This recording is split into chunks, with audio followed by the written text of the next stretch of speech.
Relax bro. Okay, Alhamdulillah kembali lagi dalam podcast Relax Bro, episod yang ke-25. Macam-macam topik dah kita bahas ni. Panas lagi lah. Penat Tapi sebelum tu jangan lupa terus follow, like dan juga share di semua platform Relax Bro, di social media, YouTube, Facebook, Instagram, TikTok dan juga Spotify untuk memastikan kelestarian Relax Bro, insyaAllah. Tu tak lagi. Isu SST, saya nak lambung nak pass kat Agil. Dia ada satu konsep baru dah. Hari ni episod 25 dia ada konsep baru. Lambung smash. Smash. Lambung smash. SST. Okay.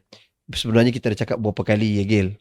Pandangan kita lebih prefer kerajaan tanpa segan silu, tanpa malu, tak perlu pun, tak ada masalah pun.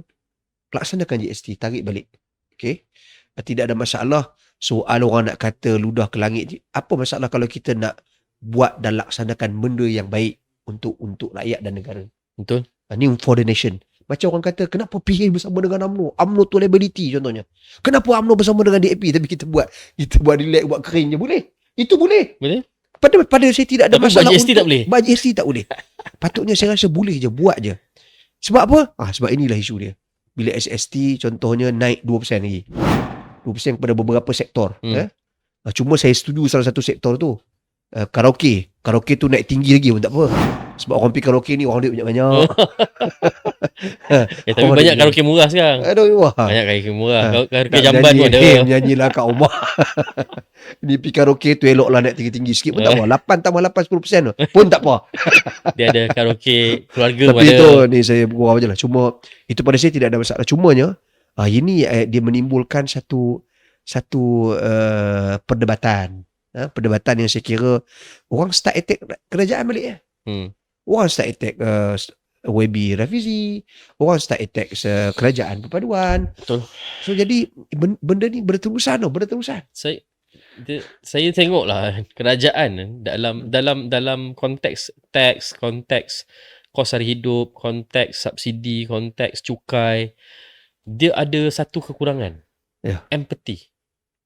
Dia seolah-olah macam tak ada soul lah. Dia macam ni lah. Lebih mudah macam ni lah kalau saya nak letak. Korang semua tak pandai macam aku.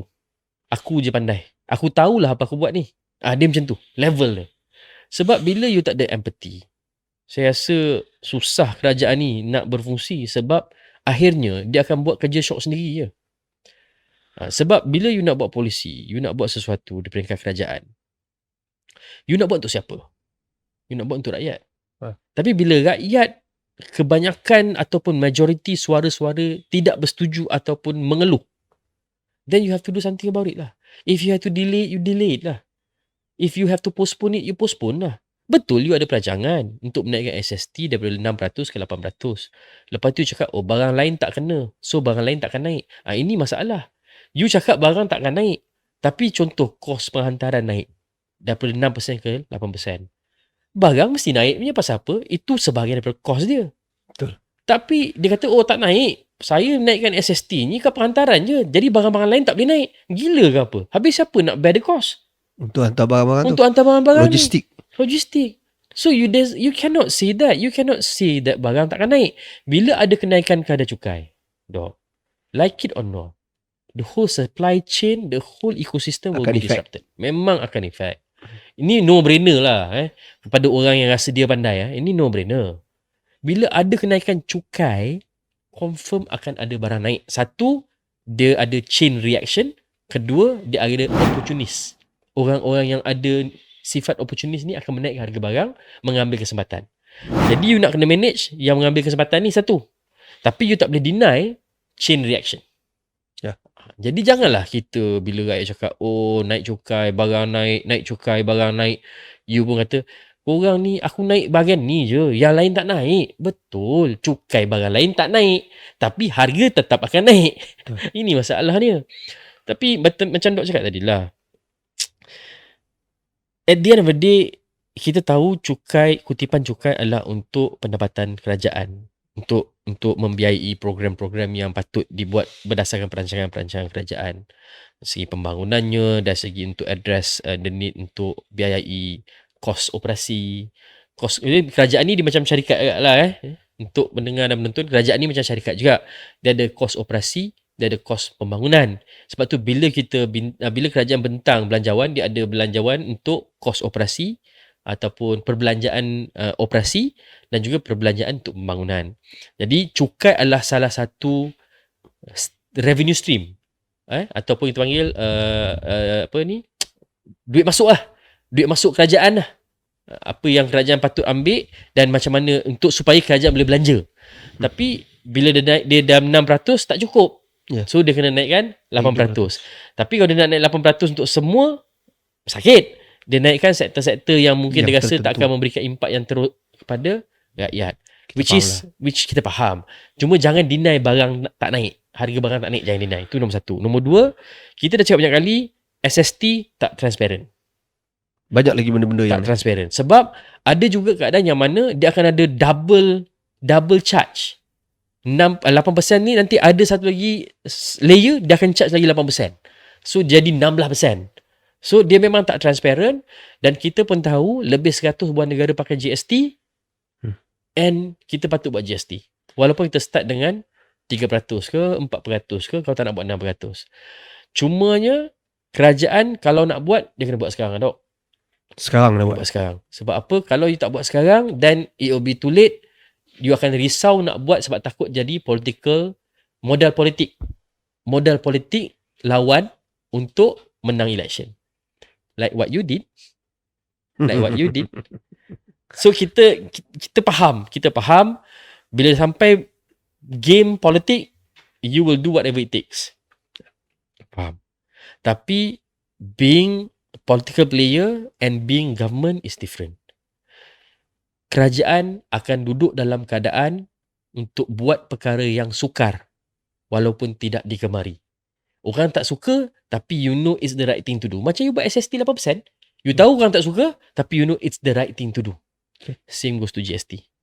You tahu ada orang tak suka atau orang akan kutuk you, tapi you tahu it's the right thing to do. Macam dalam cerita Fantastic Beasts. Dumbledore pernah cakap, do the right thing, not the easy thing. Betul. Saya betul dekat Netflix. Do the right thing, not the easy thing. So itu Dumbledore cakap, kan? Jadi at the end of the day, as a government, you nak kena buat benda betul. Walaupun ramai orang tak suka, you kena buat benda betul. And itulah lumrah menjadi kerajaan untuk yang baru jadi kerajaan. UMNO, Barisan Nasional jadi kerajaan lebih 60 tahun, apa UMNO tak kena? Apa Barisan Nasional tak kena? Apa yang kita tak bagi pada rakyat dan apa akhirnya jadi nasib kita. But itu hakikatnya lah. I mean, we have accept the fact, and kita pun kena mengaku walaupun kita masih lagi ramai tak mengaku yang kita buat salah. Tapi dok, at the end of the day, to be a government, it's not an easy job. It's not a popular job. There will be a point yang kita rasa kita buat benda betul tapi orang tak suka kita, and it's a lonely job. It's a lonely job. So, saya rasa itulah, dok, kalau ada benda nak tambah. Itu je lah kot. Dia sedap usaha ni. Dia macam saya kata, ada konsep baru. Lambung, smash. Untuk episod ni je lah. Untuk episod ni. Jadi saya rasa itu sajalah topik-topik yang kita bincang hari ni. Kita di podcast Relax Bro berharap agar semua relax. Dan mungkinlah sedikit perbincangan kami ini memberikan keupayaan untuk pendengar. Sikit. Ada teringat benda. Semalam pemegang lesen franchise tabak, Tan Sri Vincent Tan ada mengumumkan kerugian Starbucks 47 bilion 47 million dia rugi. All over the world kan? No, Malaysia tak salah. 47 juta. Million. Million. Lebih kurang. Okay. Sebab Berjaya punya revenue, I think dia punya announcement on the financial report, dia decrease by 47 million. Lebih kurang lah. Okay. Dia apa yang disebut tu, dia kata betul lah, rugi lah kerana Melayu ni. Cumanya dari satu perspektif yang lain. Okay. Ini adalah antara contoh-contoh kesan daripada apa yang berlaku, genocide yang berlaku di Palestin. Kali ni boykot agak luar biasa sikit. Luar biasa. Betul, saya pun simpati dengan orang-orang Melayu kita yang hilang pekerjaan dan sebagainya. Tapi percayalah, insyaAllah akan ada ruang dan peluang bekerja di tempat lain. InsyaAllah. Saya tak kata jom kita pakat-pakat boycott Starbucks ke apa ke, tak. Kita tak kempen sedemikian rupa. Itu terpulang pada pendirian masing-masing. Semua ada pendirian. Tapi ini satu pengajaran kepada mereka yang di sana.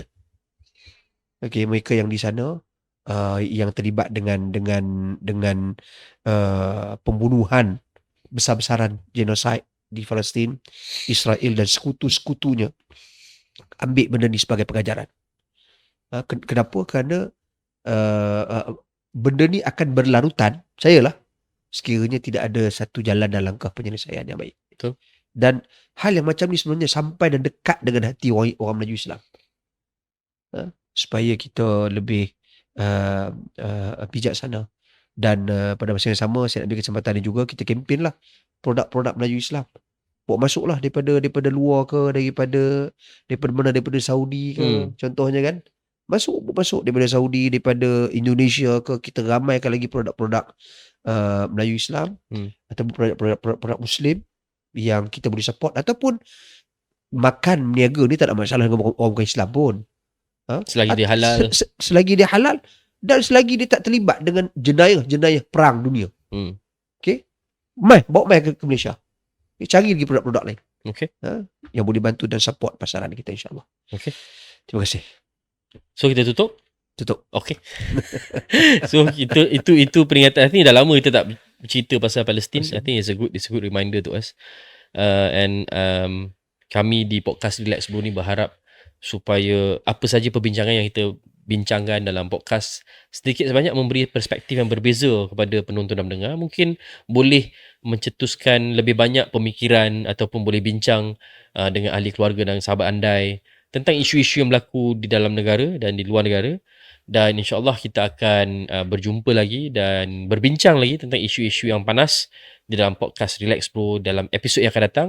Saya Wan Agil dan Dr. Fatul Bari. Assalamualaikum warahmatullahi wabarakatuh. Assalamualaikum warahmatullahi wabarakatuh.